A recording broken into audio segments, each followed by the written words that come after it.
I'm Rich Andreski, Bureau Chief for Public Transportation at the Connecticut Department of Transportation.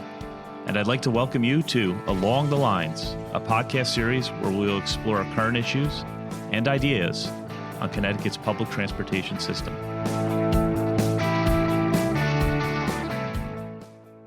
Welcome to another episode of Along the Lines. This is your host, Rich Andreski. More than 60 years ago, homes and businesses were intentionally bulldozed in Hartford and in other cities across the nation.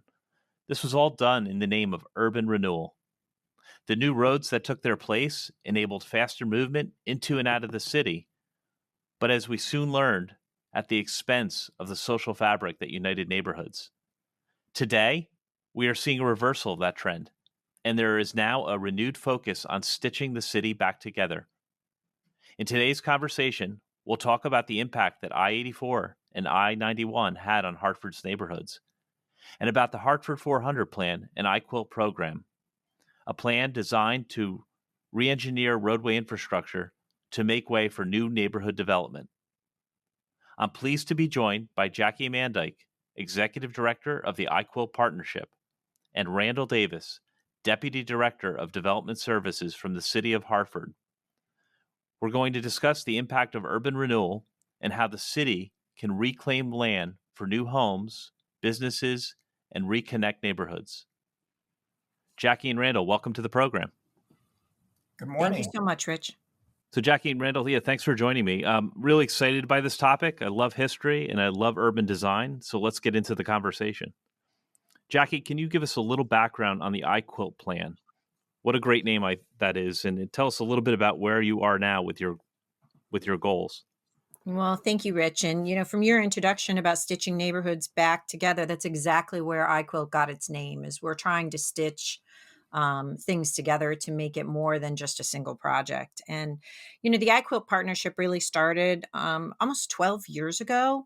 And we started at the Bushnell Center for the Performing Arts. And they had a vision and they had an idea of trying to connect the cultural assets in the city of Hartford together and try and really set about a more walkable downtown for the city to really put together a plan and a vision for a lot more feet on the street. So that's where we started out. And today we're working on a much larger, ambitious plan that you mentioned called Hartford 400, which really looks at the region and how we can use some wonderful opportunities with some transportation dollars to potentially impact the social fabric of neighborhoods, municipalities, and also some of the wonderful opportunities that we have. Randall, maybe you could say a few words too about the city's role in this plan and what progress has been made so far. Absolutely. So let me start by saying the city's plan of conservation and development, which is a strategic plan that the city has to do every 10 years, was completed just within the last year. And one of the main pillars of that particular plan is titled Green. And it's really about green infrastructure, which talks to pedestrian infrastructure, neighborhood planning, and things of the like, which are specifically designed to reconnect neighborhoods, and particularly in Hartford, which we'll get into a little bit later, which was decimated by highways in the past. And currently, that has been a key focus from the city's perspective, which is what can we do today to begin to restitch neighborhoods. And I will tell you, in terms of kind of some of the progress we've made, we've spent a great deal of time capitalizing on some of the work that iQuilt has already done by beginning to invest pretty heavily in bike infrastructure, better signalization to help promote better pedestrian accessibility. And that's been a big focus in the last 5 years. I think the walkability of Hartford could be something unparalleled because really Hartford is a really compact city. The distances from one side of town to another aren't all that great. And it's really a sense, I get the sense as a pedestrian in Hartford from time to time that it's really a matter of safety and comfort, right? The ability to get, through an interconnected network of paths and sidewalks, safe street crossings, all the sorts of basic pedestrian infrastructure that in some ways has been lacking in many areas. Absolutely. And, it's a very small city. Randall can tell you a little bit more about it. I mean, we're less than we're roughly about 17 square miles. And I don't know if you know this, Rich, but Hartford is the first designated walk friendly community in the state of Connecticut. I did not know that. So what does that mean? Yeah. So basically, it means that we have met the criteria of the national organization to meet a walk friendly status, and we're actually at the silver level for a walk friendly community. So just like you have bike friendly communities, you also have walk friendly communities. And the city of Hartford was the first designated in the state. Very exciting. Congratulations on that recognition. Mhm. We're excited about it. So, public transportation is really what this program is about, and the role of public transportation in various communities. And so I'm interested in your thoughts, both you, Jackie, and Randall, on how public transportation can help the city and iQuilt realize its goals. It's very important. I will start by saying that over 30% of households in Hartford do not have access to a car regularly. That is one of the highest percentages of any city in the nation, including New York City and other major metropolitan areas. So having a robust public transportation network that people can use for daily activities such as live, work, and play is extremely important. And I will also add that in particular, whether it's in our downtown area or our neighborhoods, the city has actually been growing in some respects. We have over 1,000 units that are in construction and will come online between now and the next 3 years. About 400 or 500 are already online. So having robust public transportation just as another kind of feather in the bonnet that helps attract both workers as well as businesses that want to hire workers in this area. I can't agree anymore with what Randall said about this, but I think if you look at public transportation as well, you're looking at social equity. So whether that be high school kids that have transportation to get to jobs, to school, people in the city that use it in their daily lives, commuters that come into the city, public transportation is the key, especially to our capital city here in the state of Connecticut. And I'd be very remiss if I did not thank our governor and also our legislature for putting together a package that allows free transportation until the end of June to address some of the issues that we've seen with rising gas prices right now. And so our public transportation system is free until the end of June, which is fantastic. I'm really hoping that the state continues that and follows routes such as Kansas City and has a wonderful initiative that we can keep public transportation for free. Well, thanks for that commercial, Jackie. Yes, we're we're quite excited by it, and we think this will continue to bring people back to public transportation. We were able to maintain high levels of service throughout the pandemic. We lost some riders, but for the most part, many of our hardcore users continue to remain on the bus. CT Fast Track continues to do very well. This is really the beginning. I mean, we've made substantial investment in the regional network, the public transportation network around Hartford. But there's an effort underway right now to further, look at opportunities to extend that system. So, for example, CT Fast Track one day could run to the east over the Connecticut River. We're also looking at some north-south corridors through the city. And that's all being done under something called the Greater Hartford Mobility Study.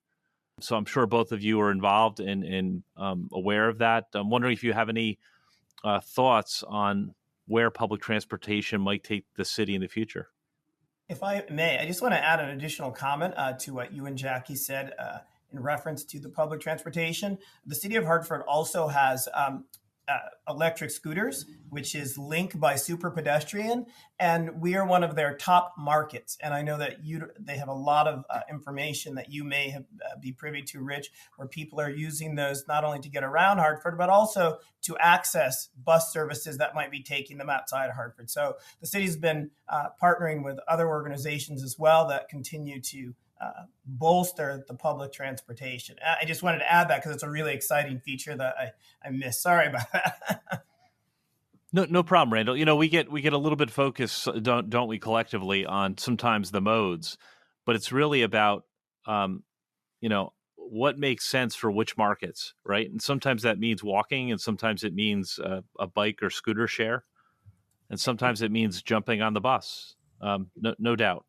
Exactly. And the other systems that you run, such as the train system, is also equally and vitally important to a city like Hartford in accessing New Haven or the greater New York region for work and play. So, Jackie, back to you on your thoughts in terms of the ongoing and future role of public transportation. I think it's vital. It's so important. And, we really need to expand it. But I will say this, Rich, one thing that I think that we miss with our public transportation is we need to make it fun. We need to be a little bit more playful with it. We need, more economically diverse people to use public transportation. And I think we need to look at our other infrastructure that supports a public transportation system, such as your bus stops, lighting, and other things. But I think that's all wrapped up into what you had mentioned beforehand, which is the Greater Hartford Mobility Study, which you guys are doing a wonderful job as far as looking at some options about how transportation can really, how the federal infrastructure money that's out there right now for transportation, how can Hartford or the greater Hartford region really utilize it, not only to improve our transportation network, but also think about economic development and how we can enhance our way of life in greater Hartford, and those who come and visit us? How can we look at this and say, hey, this is our opportunity to spend dollars to correct some wrongs that were in the past, some decisions that were made in the 50s and 60s that tore apart our neighborhoods and brought us away from some of the critical assets that we have in the city. But it also really is our opportunity to look at this as far as a fabulous way to look at some economic development opportunities. So, what are the hopes and aspirations of your group, Jackie, in terms of it really is about economic development and quality of life, and Mhm. so the public transportation network and the transportation links that we just talked about really don't exist in a vacuum, right? They're there to serve people and help the community thrive. Yep. So, what are those aspirations in terms of forward looking? What are the hopes of? And what might the city look like in 10, 15, and 20 years? Yeah, well, the city of Hartford is actually the region is going to celebrate its 400th anniversary, and that's where we get Hartford 400 from in the year 2035. So we want to use that as your, kind of like your goal, your end date, your, stop date. Like, let's get a bunch of stuff done before we reach that date where we turn, 400 years old. But you bring up a really good point, Rich. What are the essential key items that we need to look at? And Hartford 400, which we work on, and the iQuilt partnership, we're really advocating some big visions for the area. When the interstate was put in, our two routes, 84 and 91, I would say the three biggest issues that we would like to see addressed in whatever comes out with the Greater Hartford Mobility Study as far as action items is: number one, you have to look at how we tore apart the North End and how we separated the North End of Hartford, which is predominantly people of color, from downtown Hartford. How do we stitch that back together, and how do we correct that? I think the second thing is when we put 91 in, transportation planners said, "Ooh, there's nice land right near the river, and it's not going to disturb too many people. So let's put, this big highway at some points where it's 9 lanes, right in front of our river, our most precious asset. We put a huge highway system." And then, so we'd like to get back to that river, and how do we do that?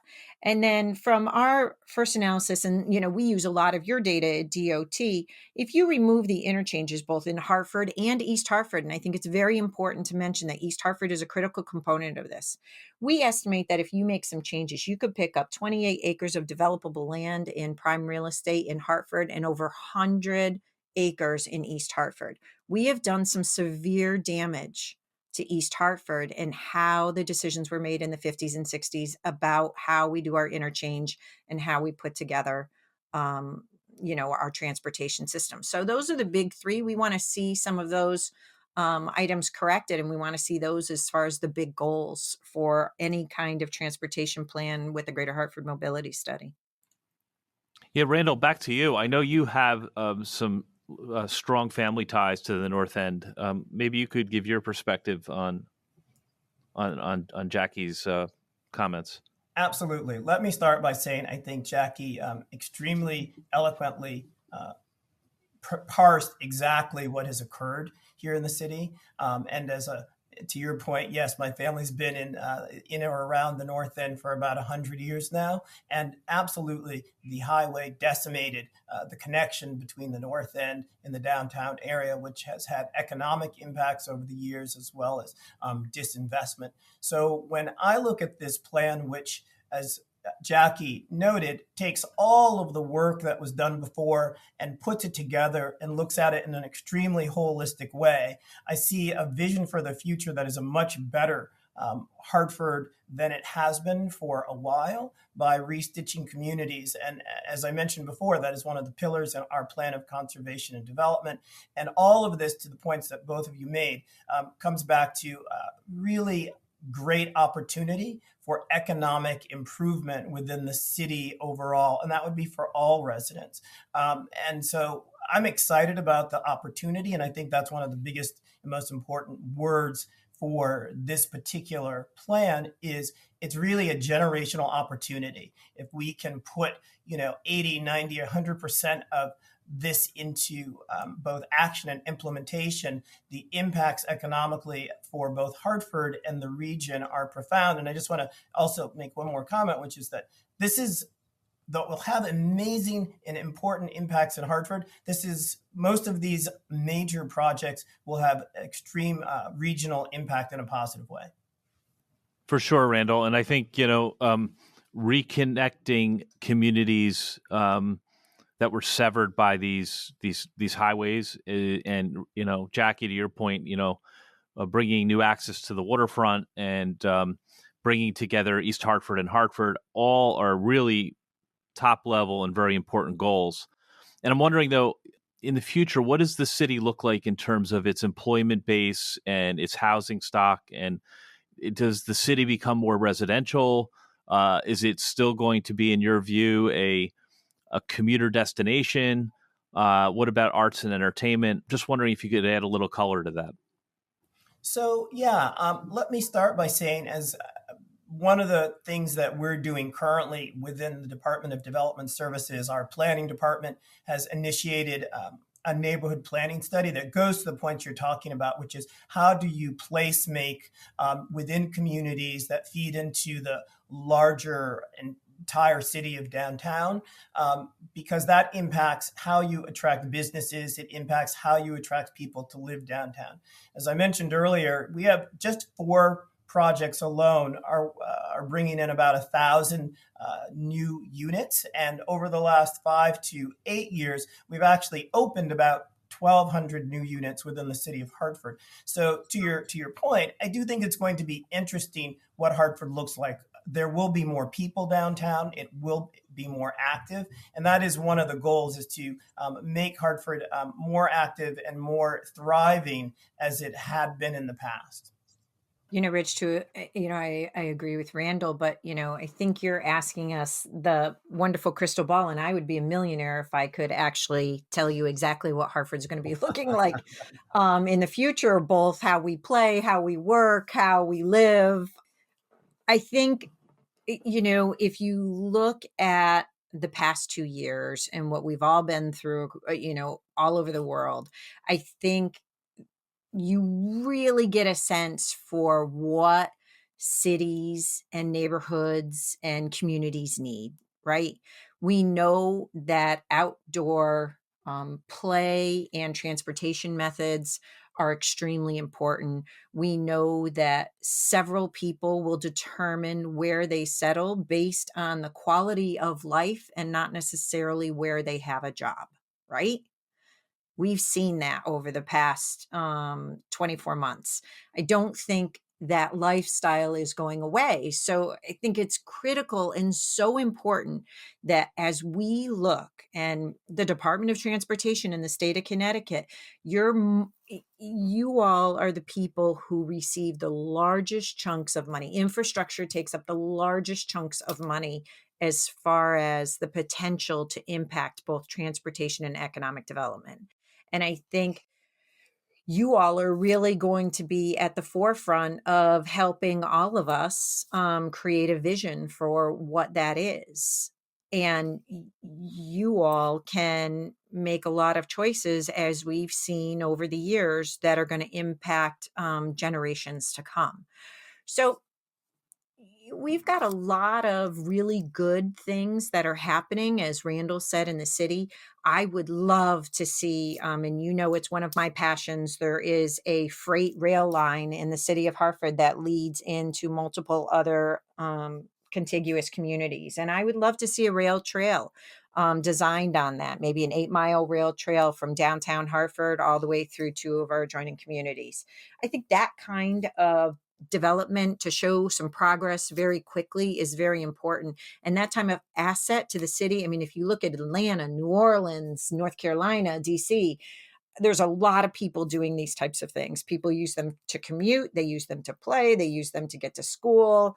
And I think those are the early implementer projects that we here in the state of Connecticut, and specifically in the greater Hartford region, should be looking at to connect and join our communities and provide those types of assets. I think that's where we're going to start looking at how we do some things better in the state and how we start to really move forward. And if I might add to that, Rich, I agree with Jackie 100%. And the city is really on board with items such as the Heartline. I believe that's what it's called, right, Jackie? Yep. And unless you have a better name, Randall, you can rename it a better name, but we kind of like a Heartline. No, it's great. And I think one of the comment I wanted to make is that with regard to the Hartford Mobility Study, which you mentioned, Rich, one of our goals in the city will be to work with the Department of Transportation and iQuilt and other stakeholders to quickly identify those short and midterm items like the Heartline, something that could be designed and implemented and afforded within the 1 to 4 year period. And I think that's going to be our next focus, working in coordination with the Department of Transportation. Yeah, thank you both. I think a lot about how public transportation has provided a foundation for, community development. But in the last 20 years, I mean, rail trails, these networks of pedestrian paths have really rejuvenated cities across America. And it's really exciting to go travel and see what's taking place in peer cities around the country. So couldn't agree with you more. I think those types of amenities are really critical. Sometimes those networks actually provide transportation benefits too, that you don't have to own a car. You can safely take a bicycle from an outlying neighborhood right downtown. And so, yeah, very excited. Wherever the Connecticut DOT has built these trail systems in Connecticut, we've seen incredible utilization. People come out all times of the year, even in the winter. So yeah, I think we're on the verge of something pretty great. So as we think about the future, and I always like to wrap up with sort of a forward-looking view. There are so many opportunities in the Hartford region. We are nestled between in the greater Northeast mega region. We've got some great transportation links. I can tell you that the DOT is not done with its investment in the Hartford line. Hartford line is thriving, but there's more to be done there to improve rail service. If you could sort of allocate resources, I heard trails are near the top of that list.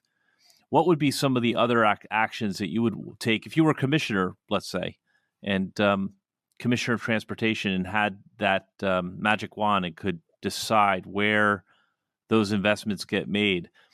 Is removal of the highway or eliminating the viaduct through Hartford, is that at the top of your list? Are there other areas that we may not be talking about that we should be talking about? I just want to say that the highway is, I think, one of the most important issues. I think it is one of the issues that started this broad conversation, specifically the viaduct, as well as the I-84, I-91 that Jackie talked about earlier. I think correcting and fixing those major infrastructure foibles, if you will have an immediate and profound impact on the infrastructure of the city, the street grid, how people get around, and how we are able to connect neighborhoods. So as much as there are many smaller, lower level things that we can do more immediately, I think we cannot mistake the issue that we need to repair within the next 15 years, which is not eliminating the highway necessarily, but certainly putting it into a way that makes it much more accessible and work better for the city rather than simply being a blight that splits the city in two. Well said, Randall. Jackie, any thoughts? Yeah, Rich, since you just promoted me to Commissioner of DOT, yeah, I have a lot of thoughts on this. I would go ahead and I'd implement Hartford 400, Rich. That's what I would do. I think that we have been thoughtful. We have used, like I said, a lot of the information that was actually produced by DOT. I think one of the things you have to look at is how do we get back to that river? How do we stitch the communities together?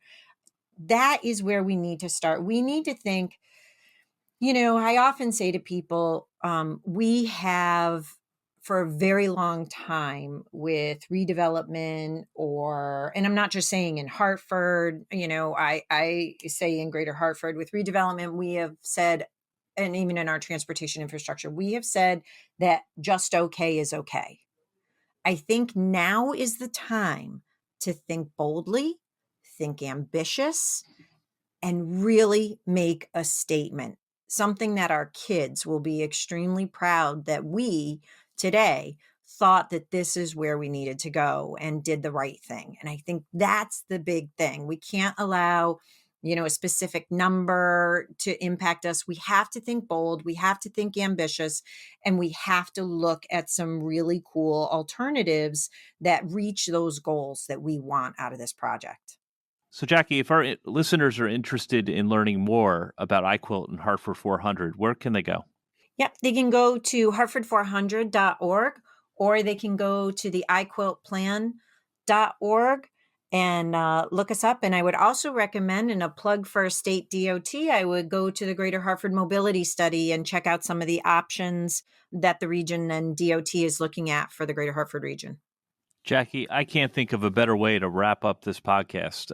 Really inspiring words. The vision, the future, it's really what it's about, leaving our community better than we found it. So really excited to talk today with you and Randall. I appreciate your time, and thanks for making the time to share your vision for the city. Thank you so much, Rich. Thank you very much. Glad to be here. Today, more than ever, there is a need for strong neighborhoods and diverse and thriving communities. The highways and urban renewal projects of the 1950s and 60s kept Hartford from reaching its true potential. But with innovative projects, such as what iQuilt is undertaking, and the much more comprehensive Hartford 400 plans, streets will be attractive, active, and safe. Once more, I'd like to thank our guests, Jackie Mandyke from the iQuilt Plan and Randall Davis from the City of Hartford. And remember, you can always find previous episodes of Along the Lines on your favorite podcast platform, including Apple Podcasts, Spotify, Google Podcasts, and SoundCloud. You can also find previous episodes and more information on our new website, alongthelinesct.com. Once more, I'm Rich Andreski. Join us next time for another episode of Along the Lines. Thanks for listening to this episode of Along the Lines. This is your host, Rich Andreski. If you've enjoyed this podcast, please remember to subscribe and share.